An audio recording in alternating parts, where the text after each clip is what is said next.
Assalamualaikum warahmatullahi wabarakatuh. Perkenalkan, nama saya Andika Maulana Rahman, NPM 2017179.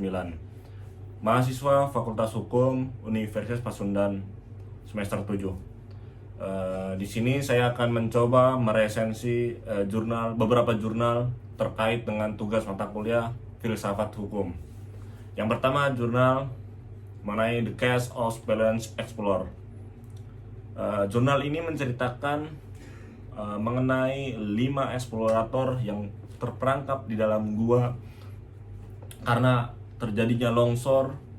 Gua tersebut tertutup pintu masuknya dan mereka terperangkap di dalamnya. Kemudian di atas permukaan gua tersebut, upaya besar dilakukan untuk menyelamatkan mereka. Dengan 10 pekerja kehilangan nyawa mereka karena akibat longsor tersebut menutup pintu masuk gua tersebut. Setelah 20 hari mereka akhirnya berhasil menjalin kontak radio dengan berbagai usaha yang telah dilakukan dengan para eksplorator gua dan mengetahui bahwa dibutuhkan setidaknya 10 hari ke depan untuk membebaskan mereka semua. Mereka kemudian meminta saran dari para dokter dan para dokter tersebut mengatakan bahwa kemungkinan besar mereka tidak akan bertahan hidup selama 10 hari ke depan karena mereka akan mengalami kelaparan. Itu dia. Jadi para dokter ini beranggapan bahwa mereka tidak akan bertahan hidup selama 10 hari ke depan untuk penyelamatan karena mereka sudah sangat-sangat kelaparan dan tidak ada persediaan makanan di dalamnya. Itu dia. Salah satu anggota tim penjelajah gua, Roger Wetmore, kemudian mengajukan pertanyaan atas nama seluruh tim yang terperangkap di gua, yaitu apakah mereka bisa bertahan hidup lebih lama, yaitu 10 hari, jika mereka memakan daging salah satu anggota timnya. Para ahli medis menolak memberikan konfirmasi terkait hal ini. Wetmore juga mengusulkan ide untuk melakukan undian guna memilih siapa yang akan dibunuh dan dimakan. Namun tidak ada orang di luar yang bersedia menjawab pertanyaan tersebut. Kemudian kontak radio mereka hilang atau terputus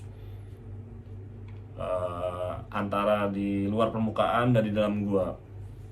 Setelah gua tersebut dibersihkan dan berhasil dievakuasi, diketahui bahwa hanya 4 anggota tim penjelajah gua yang selamat. Roger Wetmore telah dibunuh dan dimakan oleh anggota tim yang lainnya.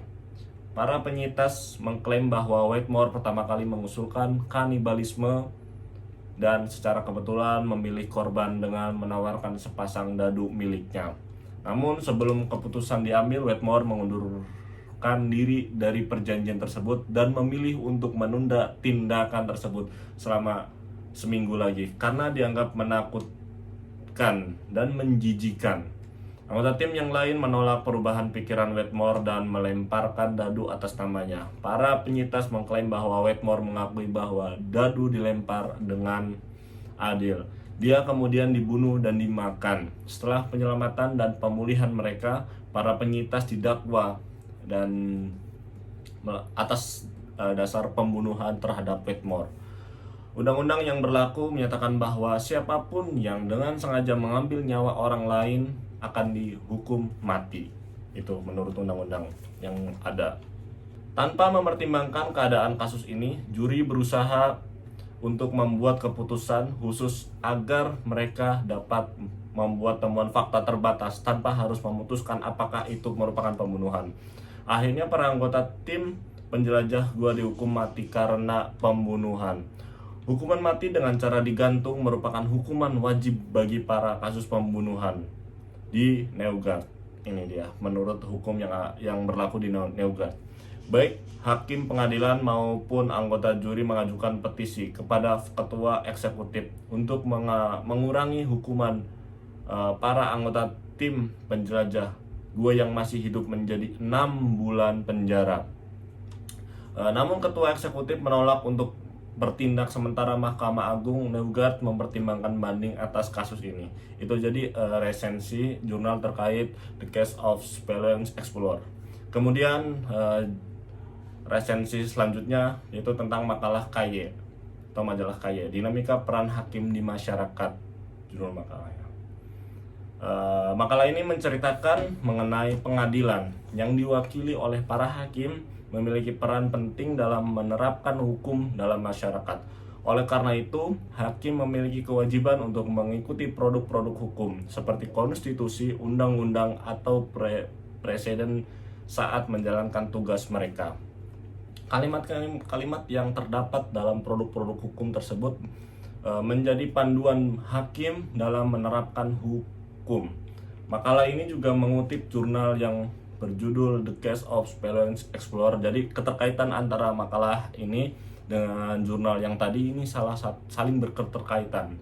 Karya dari Lon L. Fowler menyatakan bahwa pengadilan memiliki tanggung jawab untuk menegakkan hukum yang tertulis dan menginterpretasikan hukum tersebut sesuai dengan makna harfiahnya.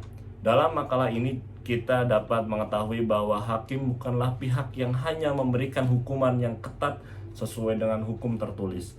Namun keputusan hakim dapat memiliki implikasi serius bagi pihak-pihak yang terlibat dalam persidangan di pengadilan.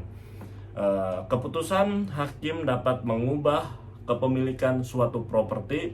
Keputusan hakim juga dapat mengambil kebebasan seseorang. Demikian pula keputusan hakim juga dapat memiliki dampak luas bagi masyarakat serta keseluruhan banyak orang. Jadi itu resensi dari makalah KY.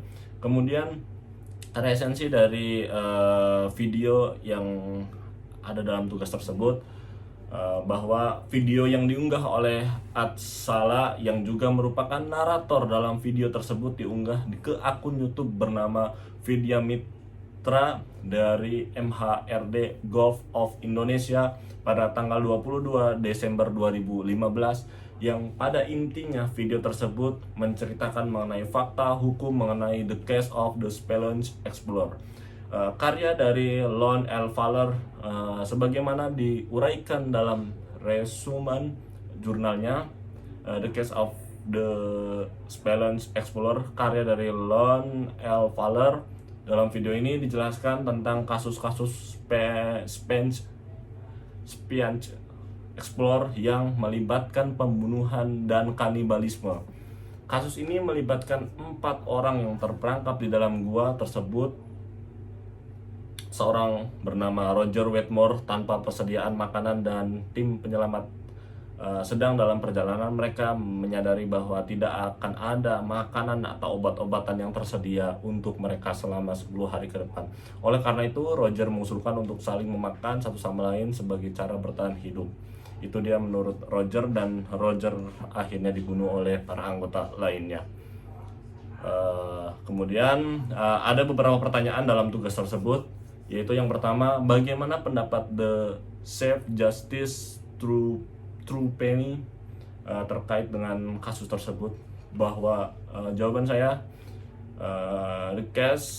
The Chief Justice Trupeni bahwa undang-undang tersebut tidak ambigu, tidak ada pembelaan hukum yang dapat diterapkan sehingga harus diterapkan oleh pengadilan. Ia menambahkan bahwa memberikan belas kasihan merupakan keputusan yang dibuat oleh lembaga eksekutif pemerintah, bukan keputusan dari pengadilan itu sendiri. Namun The Chief Justice Trupeni menyarankan agar para hakim pengadilan mencantumkan nama mereka pada permohonan hakim pengadilan dan juri yang meminta ketua eksekutif untuk menunjukkan belas kasihan kepada para terdakwa. Hal ini akan memungkinkan keadilan dicapai dengan kata lain, tanpa merusak isi atau semangat undang-undang kami dan tanpa memberikan dorongan apapun untuk mengabaikan hukum. Itu dia menurut The Chief Justice Trupeni.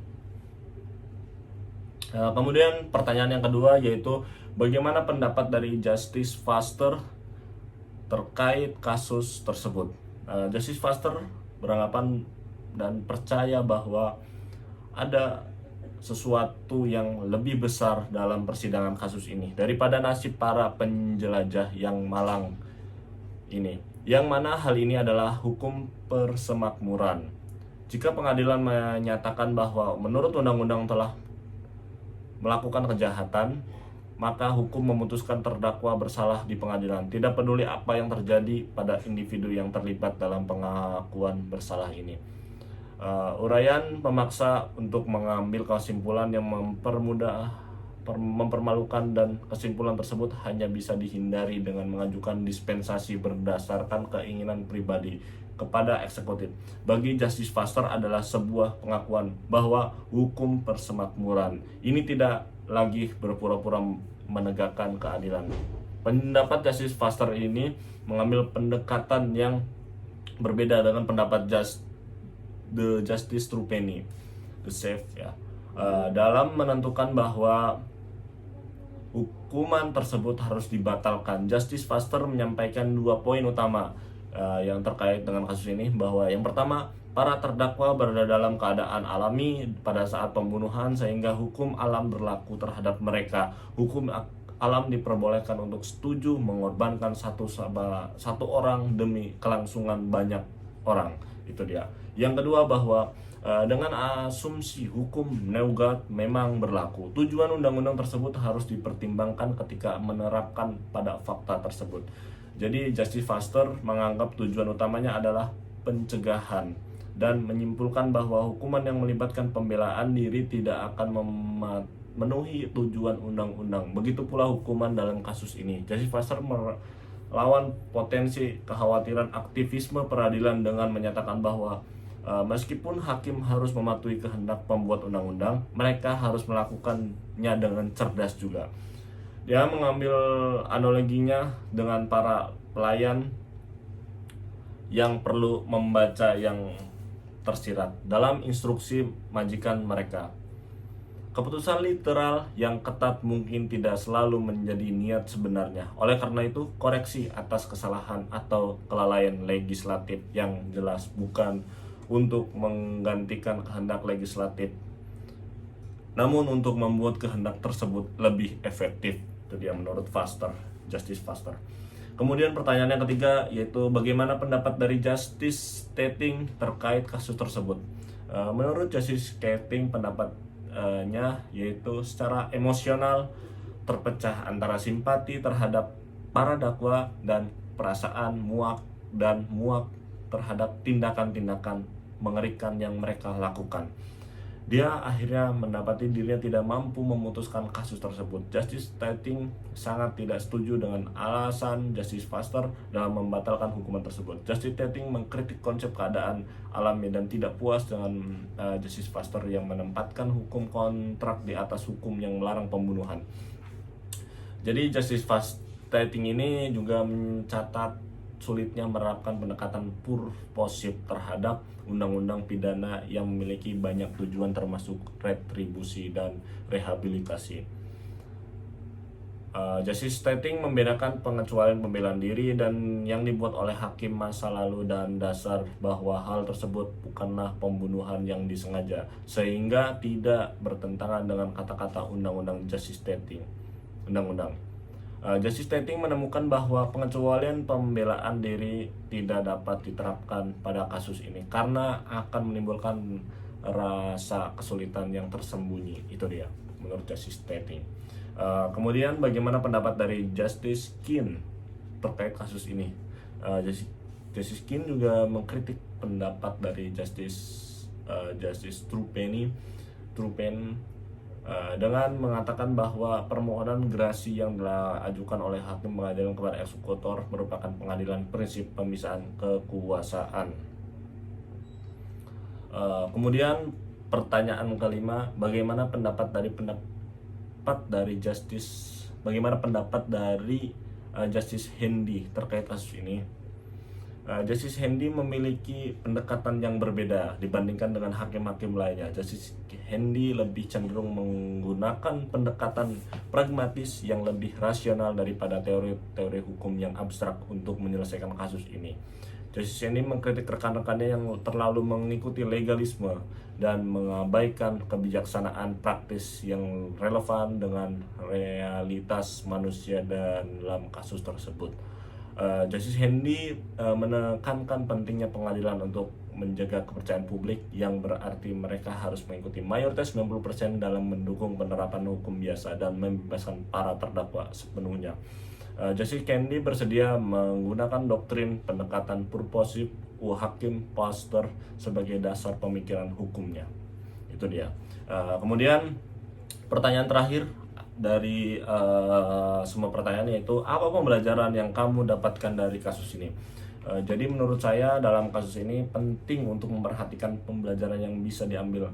Hakim seharusnya melakukan pertimbangan terhadap kasus ini, tidak hanya terpaku terhadap undang-undang atau peraturan yang berlaku, namun juga mempertimbangkan faktor-faktor lainnya yang terjadi dalam kasus ini. Apakah kasus ini terjadi atas kesepakatan korban atau bukan, dan harus juga mempertimbangkan keadaan memaksa untuk mempertahankan hidupnya, karena hidup adalah untuk segalanya. Itu dia. Jadi mungkin itu saja resensi tugas dari saya, kurang lebih mohon maaf. Akhir kata, Allahul muwaffiq. Wassalamualaikum warahmatullahi wabarakatuh. Terima kasih.